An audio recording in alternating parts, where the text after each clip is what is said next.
Welcome to Silicon Bytes episode 46.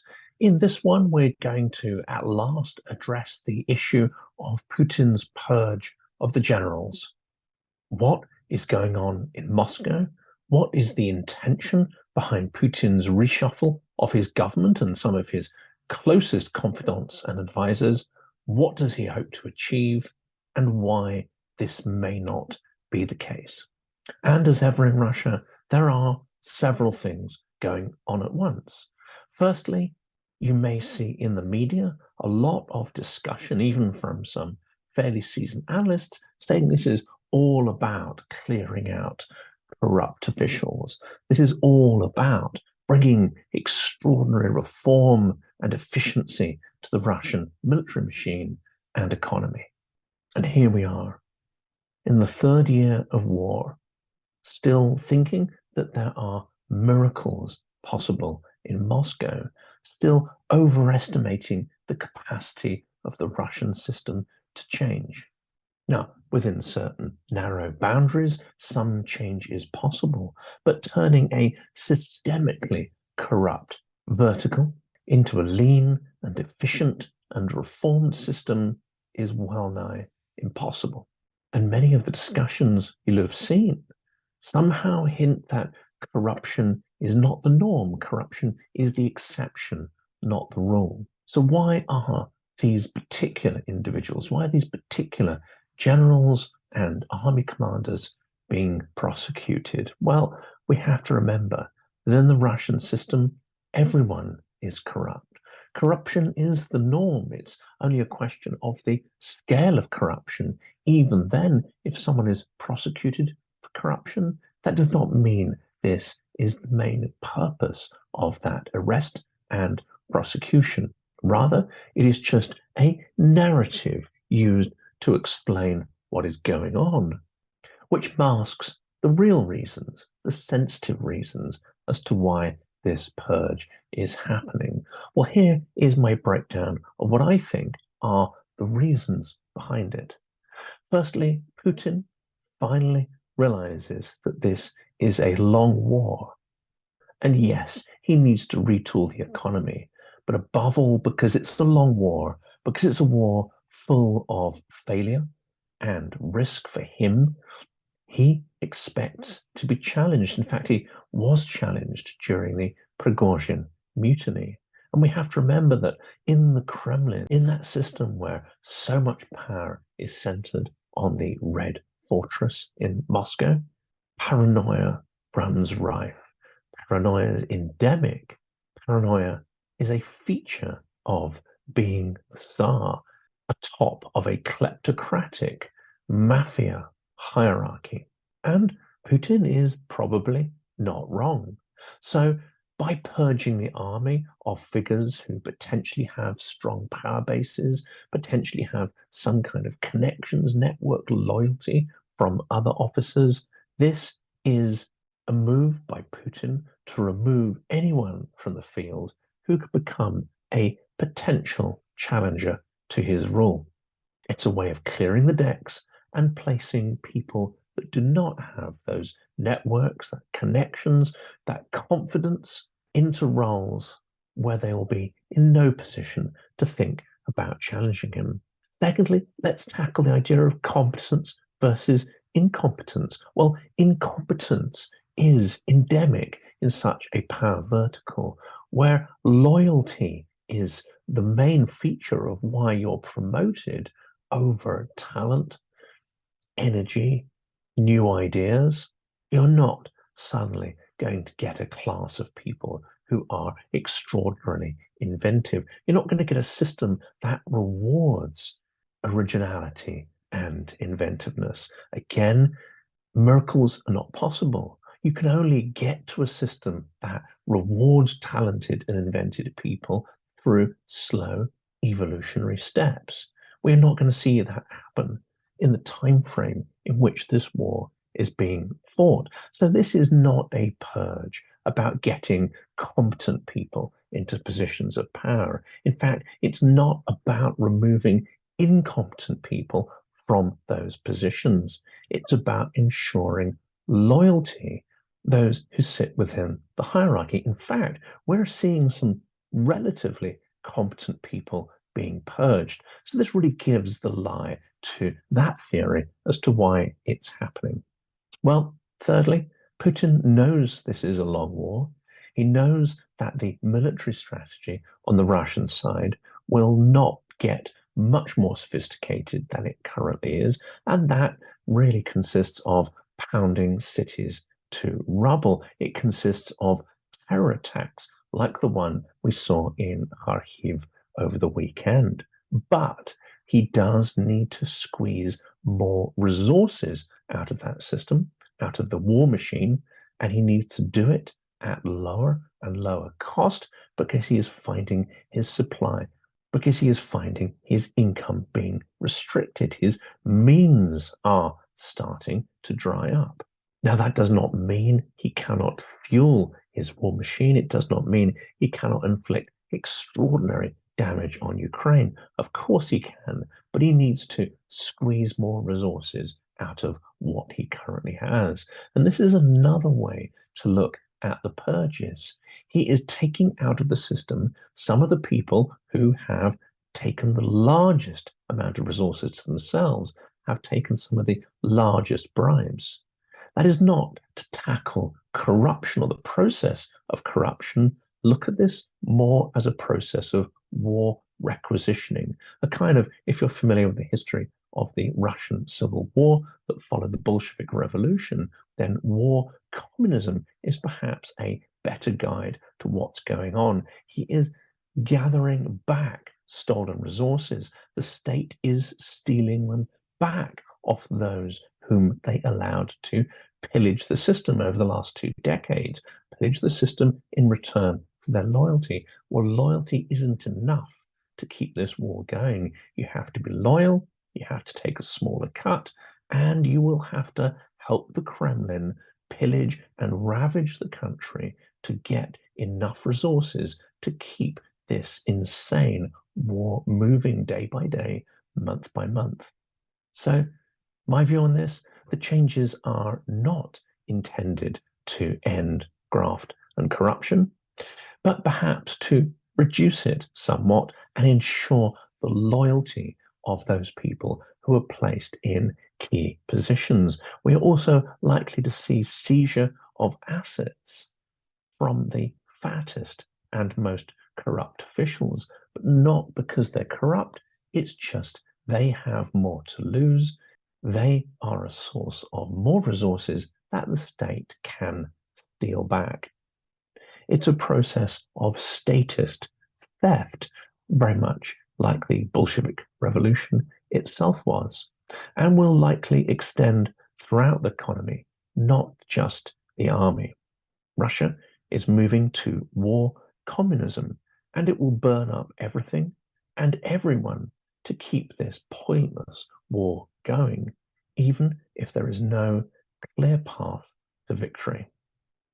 And we're going to go and run through a number of stories. We'll start, of course, with the changes in some key people within Russian ministries.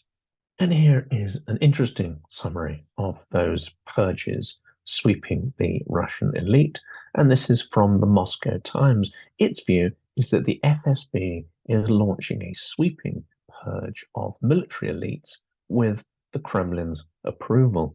The purge of top officers is the result of infighting between the FSB and the military over the failure to capture Kiev and the competition for defense funds. And this comes back to my point. It's not going to cure corruption. It's not going to cure infighting. But what we are starting to see is a scrabble for resources. And that is going to intensify as different parts of the power elite fight it out amongst each other to see who gets the remaining resources and to see who gets to carve up the wealth that remains in Russia. And as I say, this will be happening at all levels, and the state will become increasingly brutal in its version of requisitioning or state theft. The recent arrests of 5 top Russian military officers are likely just the first of dozens of military figures who'll be jailed in sweeping purges by the security services, says the Moscow Times. Russian government officials and sources close to the defense ministry and the Kremlin have apparently indicated this is the case to the Moscow Times. Ostensibly, as we've been saying, this is an effort to stamp out military corruption. The FSB is going after high-ranking generals in the hopes of pinning the blame for the botched 2022 invasion of Ukraine on the military's top brass and taking control of the distribution of the army's vast budget. This, of course, can only happen with tacit, even explicit approval from the Kremlin. And let's remember, though, the FSB is not some guardian of purity here. The FSB is not above corruption. In fact, FSB officers are some of the greediest and most corrupt people within this power vertical. So this process is not going to suddenly make Russia more efficient. And analysts who seem to be positioning it as such clearly have not learned anything from these last 2 and a bit years of Russia's failed campaign in Ukraine, when the graft, the nepotism, and the corruption, as well as incompetence, have been on display on an incredible scale for everyone to see if they are willing to see it. But, says the Moscow Times, the arrests risk throwing the army into disorder at a time where Moscow is seeking to capitalize on Kyiv's weapons shortages and press further into Ukrainian territory. Well, those weapons shortages are easing, which means the Russian forces may find it far more difficult to make the kind of progress that was potentially planned, let's say, in the Kharkiv offensive that has been taking place over the last couple of weeks. There is a fierce cleanup underway. The FSB is mopping up Shoigu's team, quotes the Moscow Times. It's to be expected. This kind of operation can only be carried out with approval from the very top of the country's leadership. The purge appears to be the culmination of wartime infighting and competition for resources between the security services and the defense ministry. This marks a victory for the FSB, the successor to the KGB, in currying favor with President Vladimir Putin. Well, this is no surprise.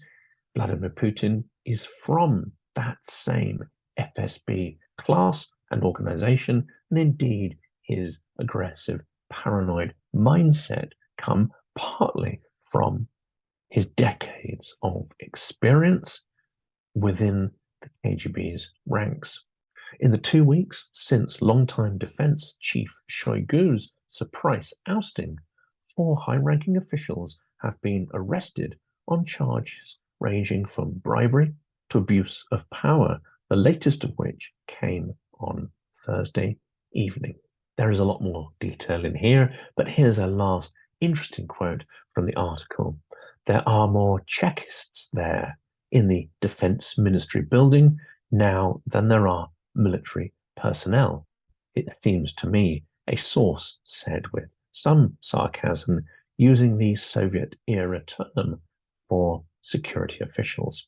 And as part of the reshuffle where Shoigu was removed, we have to note the other interesting change that's taken place, and this is the move of Nikolai Patrushev from being head of the Security Council to the much narrower role of becoming a presidential aide. This looks like a demotion for a man who was once considered the most powerful security official in Russia. What should be made of this change? Well, going back to our introduction to this video, it's my view that Putin is removing anyone from senior or influential positions who might express some discontent at Putin's war and the way it's been run.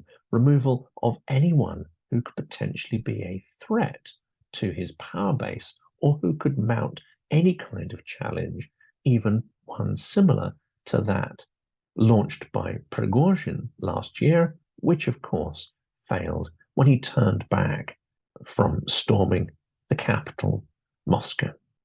A former KGB officer, Patrushev served as director of the FSB from 1999 to 2008 and as head of the Security Council from 2008 to 2024.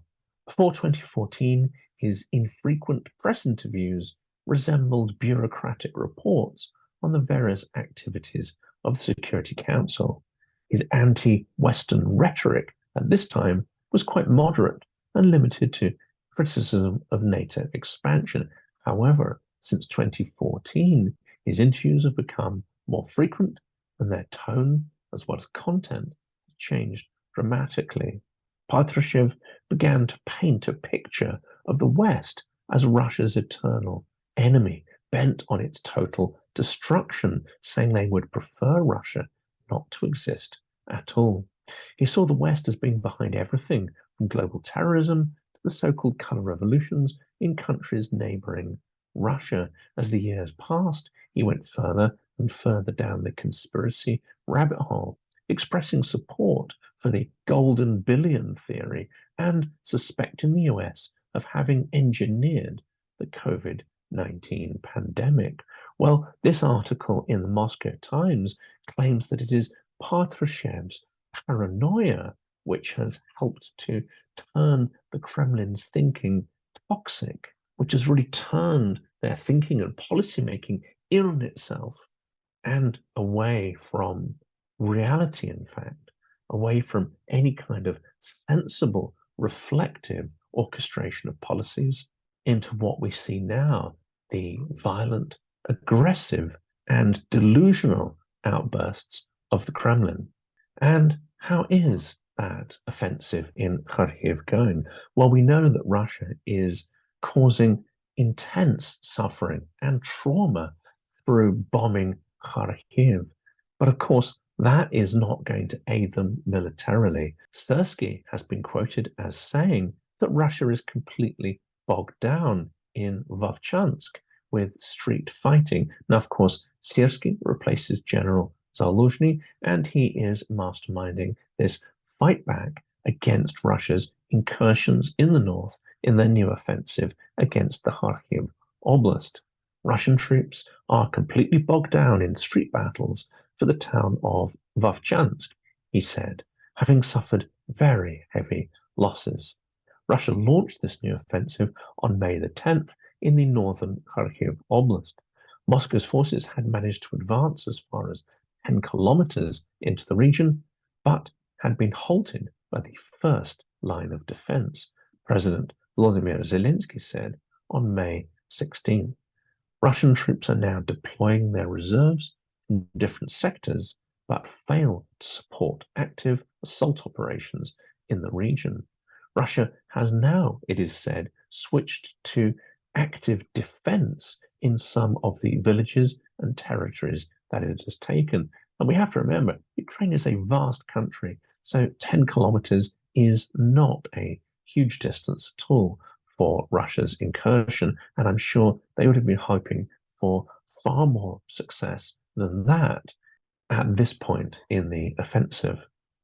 But it is also said that Russia's offensive in the Kharkiv Oblast could be the first of several waves, and Russian forces may again try to tackle the regional capital, Kharkiv. There are also rumors of a new build-up of Russian forces on the Belarus side of the border near Kiev, fueling rumors that they may try to open another new front as part of a late spring, early summer campaign. But what Russia is doing in Kharkiv city itself is a war crime, is a despicable act of violence against civilians. And The Economist argues that the Kremlin wants to make Ukraine's second city unlivable. As you'll have seen in several of our recent videos, it is restrictions placed on Ukraine using Western weapons, in particular US weapons, essentially blocking them from striking the massing troops and armor on the Russian side, preventing them from striking Russian artillery and launch sites from where planes delivering glide bombs take off. It is these restrictions that are really hampering Ukraine's ability to fight back, and they are absolutely nonsensical. And there have been several of these strikes recently. The Economist gives one example of the glide bomb striking territory within Kharkiv Oblast and its impact on civilians. Well, a link to that will be placed within the video. And of course, we have also seen strikes on a printing press, one of the major printing presses in Ukraine, producing, it is reported, up to a third of all printed materials, books and so on, magazines. That has been struck and destroyed. A number of workers were killed, and just over the weekend, a huge hardware store was hit, 12,000 square foot, engulfed in flames, with many, many victims suspected. And whereas Russian forces have not made the kind of advances they would have been expecting, their offensive is, however, stretching Ukrainian defenses, it is reported in the Kyiv Independent. 2 weeks into the offensive, one group of Russian forces is already fighting the streets of Vovchansk, about 70 kilometers away from the city of Kharkiv, while another is trying to push towards the town of Liptsi, just under 24 kilometers away from the city. The Kremlin has options for what it can try to accomplish in the area, but depopulating Kharkiv as well as taking territory is definitely one of them. The size and ferocity of the assaults in Kharkiv prompted fears that the Russians could try and lay siege to Kharkiv. But again, as you'll see on the channel, many military experts are saying that their forces are no way near extensive enough to be able to tackle Kharkiv or take any significant part of it. And as we mentioned a minute ago, Russian missile strikes have reduced the Kharkiv printing press to ashes and killing 7 people. According to regional authorities, Russia fired S-300 missiles from inside Russian territory to strike the factory belonging to Ukraine's prominent Vivat publishing house.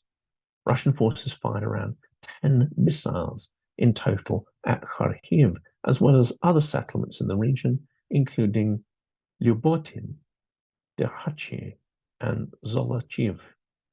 7 people were killed in the attack, and over a dozen print workers were injured. And as you can see, there are harrowing pictures here of the injured, but also the destruction of many tens of thousands of books from that printing press. This really emphasizes that these Russian attacks, they are absolutely genocidal in nature. They are intended to destroy the Ukrainian nation. They're intended to destroy the identity of the Ukrainian people, as well as take its territory, and by targeting writers, by targeting cultural figures, and by targeting the factories that create books in the Ukrainian language. Russia is trying to eradicate a people and its territory, its language, culture, and identity, and every single Ukrainian understands this. The fact that the West is placing limitations on Ukraine, preventing them from striking back, is in fact enabling this slaughter and genocide to take place. The restrictions that are coming out of Washington and Berlin are despicable and nonsensical. They have to end, or the people that are placing these restrictions need to be removed from office. But Ukraine is fighting back. Here's an article from the Kyiv Independent, and it reports on explosions from occupied Crimea. Explosions were reported in Sevastopol, Evpatoria, and Aloshta in occupied Crimea in the late hours of May the 23rd. The Crimean Wind Telegram channel reported that a fire had broken out at a military site in the community of Semidriva, about 4 kilometers east of Alushta. Emergency crews are currently on the scenes. Additional sounds of explosions were reported by residents of Sevastopol, according to that same Telegram channel, and there are some extraordinary videos taken of those strikes. Attacks against the Baalbek airfield were also reported the preceding night, which allegedly resulted in fires near the military facility. Satellite images suggest that 2 MiG-31s and 1 Su-27 damaged and potentially taken out of action. Now we're going to do a roundup of a whole number of stories which contain an interesting picture of what is going on. And this one highlights that this is not just a struggle taking place in Ukraine. Russia has assets and influence and malign intent around the world. A UK man has been arrested on suspicion of helping Russian intelligence, it's reported in the KYIV Independent. Howard Michael Phillips, a 64-year-old Londoner, was arrested by British law enforcement officers on charges that he was assisting Russian intelligence operate in the UK. And this is part of a pattern, reports the newspaper. There's been an uptick in Russian-linked espionage cases across Europe in recent months, with suspected spies or saboteurs being arrested in the UK, Poland, Germany, Greece, Austria, Latvia, Italy, Estonia, and many other countries. Now, the UK authorities have not clarified what specific or alleged espionage activities took place, but have tried to reassure the public by saying that there was unlikely any major threat to the general public's safety. Now, interestingly, this suspect was arrested under the UK's new National Security Act powers, which only passed in 2023. This enables police to detain the suspects without a warrant if they reasonably believe that those individuals are engaging in foreign power threat activity. And earlier this year, in April, another man was apparently arrested because of his ties to the Wagner mercenary group. And it's being alleged he was trying to organize an arson plot after reportedly being recruited by a Russian spy. Well, I suspect we're going to see a lot more of this. Russia has been trying to build its connections with the extreme right, and many more plots may well be uncovered. And of course, there's always the risk that some plots may come to fruition. And staying on that theme of malign foreign powers, the UK Defence Secretary has said that they have intelligence and evidence that Chinese lethal aid has been supplied to Russia. The US and UK have evidence that China is supplying or about to supply lethal aid to Russia. It was reported on May the 22nd, citing the British Defence Secretary Grant Shapps. Now, certain people in the US administration have come out to deny this. That's not to say it's not happening, but there's clearly an effort to try and put a lid on this story because, of course, by admitting it, it would demand that action is taken.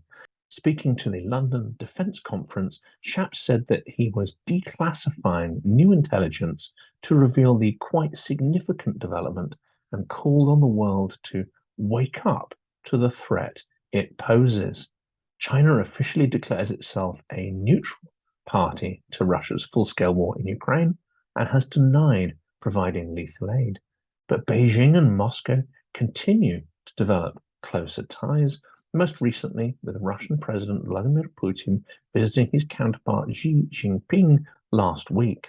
This is another reason why we have to take the gloves off when dealing with Russia. We cannot allow Ukraine to face not just the might of the Russian army, but also the combined malignancy and resources of North Korea, Iran, and China as well. And I'm going to put links to a number of interesting articles in the description of the video. This one is from the Kyiv Independent, and it goes into great depth about Russia's shadow fleet strategy and saying that it is really drawing on the Iranian playbook. As Russia's shadow fleet mirrors Iran's playbook, says the article, the growing threat of petro-dictatorships underscores the need for coordinated international responses to safeguard marine security and global stability. Well, we've got an interview coming up next week with Sasha Itkind, the famous historian, and he's going to be talking as well about these features, these aggressive behaviors of petro-tyrannies, and how Russia fits in this pattern, and how potentially we start to deal with that problem. Well, there's a lot more detail in the article, but for now, we're going to move on to the next story. And this is one about Estonian authorities saying that the Russian border guards have removed the river border markers from Estonian territory. Now, for those of us who've been talking about an aggressive, resurgent Russia, such a move is not unexpected. Some kind of provocation against the Baltics and Finland is exactly what certain experts think will happen next to test NATO's preparedness to defend alliance members. It's unlikely to go for full-scale invasion, but to take small salami slicing tactics, which on their own may not be seen as significant enough to trigger Article 5. But this is a process of boiling the frog, and we should expect to see these challenging tactics increase, escalate in their scale and impact over the coming months. At some point, Russia is going to do something inconceivable, and it will do it on the expectation that the West will not react, because the West has not reacted to the previous provocations. And here's another article from The Economist about how Russia is ramping up sabotage across Europe. And this includes a fire that broke out at the Dial metal factory in the Lichterfeld suburb of Berlin on May the 3rd. Of itself, if it's an isolated incident, it's not suspicious, but a pattern is emerging. The facility, a metals plant, stored sulfuric acid and copper cyanide, two chemicals that can combine dangerously when ignited. Now, of course, accidents do happen, but what has raised eyebrows is the fact that Dial's parent company makes the IRIS-T air defense system, which Ukraine is using to deflect or take out Russian missiles. The idea that Russia may have had a hand in it is plausible because, as we've said, there is ample evidence that Russia's covert war in Europe is intensifying. Well, we're going to hear a lot more, I think, of these kind of stories on Silicon Bytes in the next couple of weeks and months. Now, for those who are still arguing that the $300 billion in frozen Russian central bank assets should not be passed to Ukraine, well, here's a clear argument as to why they should be. Putin has signed a decree allowing for the seizure of US property in Russia.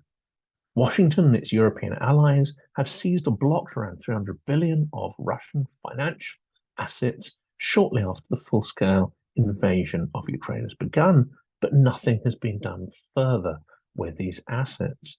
In response to the punitive measures, Moscow moved the assets of many foreign investors to special accounts that cannot be transferred outside Russia without the Kremlin's approval. But this new decree instructs Russia's State Commission on Monitoring Foreign Investment to determine the types of US property a Russian citizen may hold, and it seeks to confiscate through the courts as compensation for the frozen assets any properties registered in the US.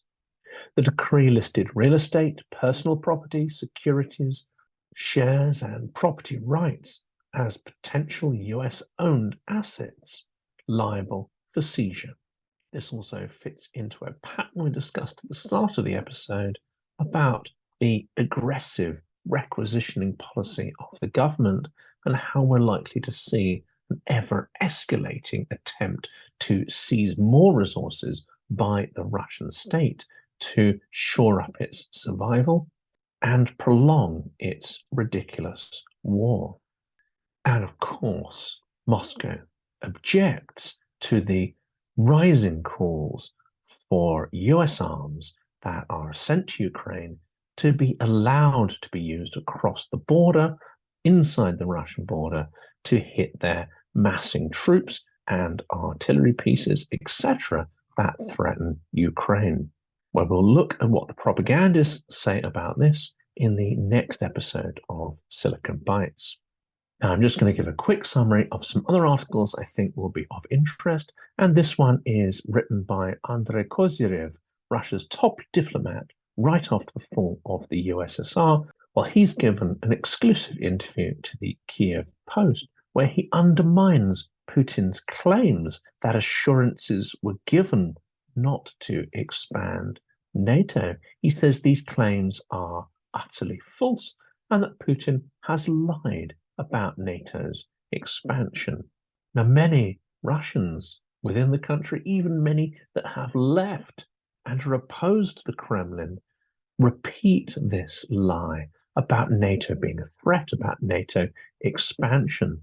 Andrei Kozyrev, who was in a position to know better than anyone the truth, that this is absolutely not true, that there were any kind of assurances not to expand NATO to include the countries of Eastern Europe, those former members of the Warsaw Pact. When I was a foreign minister, he said, we tried to find a trace of that assurance in the archives, and we failed. And Gorbachev later denied receiving any kind of assurance or even asking for one. To my knowledge, this is a total nonsense claim, he said. And while we're on the subject of propaganda, Tucker Carlson's new Russia 24 TV show, is it disinformation or truth, asks the KYIV Post. Media in Russia and Ukraine announced the launch of the US political commentator's show on Russian state television on Monday, but Carlson denies any involvement in it. The Tucker Russia 24 show was said to be a new joint project between Carlson's existing YouTube channel and a state broadcaster. In the first episode, the journalist spoke with an expert about the problems of tics and Lyme disease. In early 2023, Carlson, once known as the most influential conservative in America, left the Fox News channel after almost 8 years as the host of a political show that had more than 3 million views. In February, he infamously interviewed Russian President Vladimir Putin, but that interview caused a lot of derision because Carlson left most of the Russian leaders' outrageous pronouncements unchallenged. He later argued that the broadcast has been edited by the Russian authorities to remove his, quote, harder questions. But then he also followed that up by making more absurd and baseless pronouncements about Putin, his regime, the war, and all these other topics.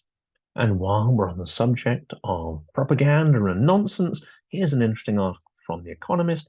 A Russia-linked network has used AI to rewrite real news stories. Copycop churned out 19,000 deceptive posts in a single month, it's being claimed. The article says, in the 1980s, the KGB had a well-worn method for pumping disinformation around the world. We preferred to work on genuine documents, recalled Oleg Kalugin, a former KGB general, with some additions and changes. Well, that method has not really changed greatly, but technology like AI has accelerated the process. In early March, a network of websites dubbed Copycop began publishing stories in English and French on a range of contentious issues. They amplify some of the more egregious claims from Hamas about what Israel is doing, many of which have proven to be false. They also amplify divisive political debates in America over slavery reparations and immigration, and spread nonsensical stories about Polish mercenaries in Ukraine.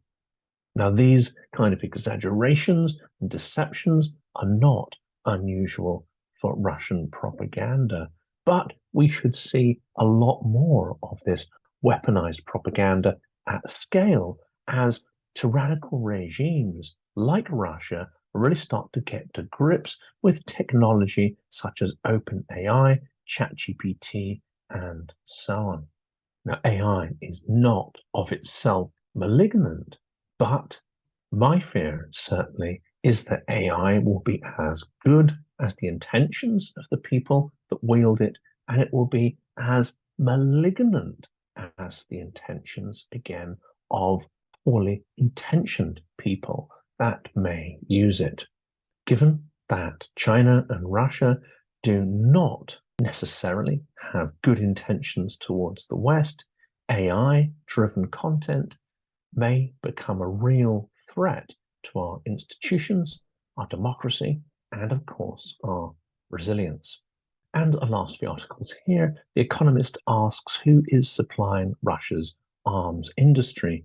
New research traces the origin of crucial imports. Despite Western sanctions, the Russian arms industry is booming. Its production of crucial weapons for its war effort in Ukraine has dramatically increased since the start of fighting. By the start of this year, the monthly capacity for long-range missiles, for example, was thought to have more than doubled. The growth is made possible by new international suppliers who provide parts, electronics, and tools. And this report pieces together where some of this stuff might be coming from, and it's not a good story. Many Western countries, including the US, are, it seems, complicit in providing many of the components that Russia is using to power its killing machine. If we're serious about sanctions, if we're serious about containment of Russia, if we're serious about Russia's defeat in the war, then this supply of components needs to be stamped out with a degree of urgency and with extreme prejudice. And here is a harrowing, extensive article from Novaya Gazeta. It is about how the Kremlin continues to use Soviet crimes and methods against non-ethnic Russians to serve its own political agenda. The article gives a lot of details about how these historic persecutions and genocides have taken place. For instance, accused en masse of pro-German sympathies and collaboration, the entire Soviet population of Barache, Balkars, Ingush, Chechen, Kalmyks, and Crimean Tatars were deported to Siberia and Central Asia between 1943 and 1944 in an unprecedented act of collective punishment. The deportations were ordered by an increasingly paranoid Joseph Stalin, who feared the historical grievances of non-Russian ethnic minorities might lead to further collaboration with foreign powers and disloyalty to the Soviet government. Well, we're seeing a modern version of that, with Crimeans once again forced from their native land. They now form a small minority of the population in Crimea. But if you go back to the start of the 18th century, they constituted 95% of the population. And that really gives the lie to the idea that this is a Russian territory and has always been a Russian territory. That is not true. Russia has stolen it. Russia has used deportation and genocide to clear these territories of their native populations and allow Russia to distort history. We have to ask ourselves the question, what would Russia do if it made further incursions into Ukraine, what would it do if it took the bulk of Ukraine for its military campaigns? Well, the answer is clear.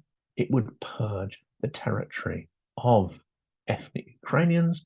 It would purge the territory of Ukrainian identity, Ukrainian language, in an unprecedented genocide. And those genocides that have taken place before would be dwarfed by the scale of what Russia would unleash on the territory of Ukraine if it was allowed to, if it was indeed enabled to do that through the policies of Washington and Berlin and others. That's the end of this edition of Silicon Bytes. I cannot even predict what the next one will contain because things are moving so rapidly. But I will try to produce these episodes with more frequency. It's clear there is plenty to talk about. There is plenty of news to share. And unfortunately, a lot of this coverage does not appear with enough regularity in the mainstream media. So we will continue to cover it on Silicon Bytes.